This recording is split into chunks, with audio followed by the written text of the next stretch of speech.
सामानाची भांड्यांची ओळख. आता तुम्ही मला सांगायचं आहे हे काय आहे? टोप. आणि हे पण टोप. हा छोटा टोप आणि हा मोठा टोप. आपण याच्यात चहा बनवतो की नाही? आणि याच्यात भाजी करतो, भात करतो ना? करते ना मम्मी तुमची? हे काय? टोप, पातेलं.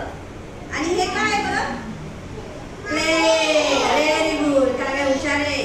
तुम्ही जेवण करता ना याच्यात? घरी मम्मी देते ना तुम्हाला नाश्ता? आणि हे झाकण. असं टोपावर झाकण ठेवते की नाही मम्मी? भात बनून झालं, भाजी बनून झालं, हे झाकण. अरे वा. आणि हे काय आहे? ग्लास. पाणी प्यायचं ना? हुशार आहेत मुलं. आणि हे चहा प्यायचा कप. चहाचे कप ग्लास.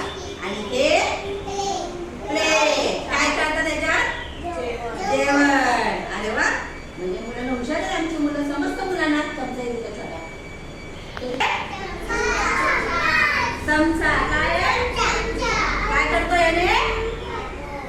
खातो. नाश्ता करतो ना पोहे आपण चमचाने खातो की नाही?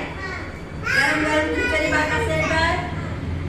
मग हे काय झालं? सगळं आपलं घरात असलेल्या भांड्यांची ओळख.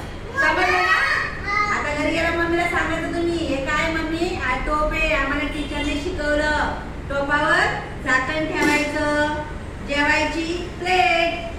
घरी स्टीलची प्लेट आहे. आता आपण इथं कागदाची दाखवली. यूज अँड थ्रो आहे ना? हुशार आहेत मुलं. तुम्हाला घरातल्या सामानाची भांड्यांची ओळख झाली. समजलं? चला टाळ्या वाजवा.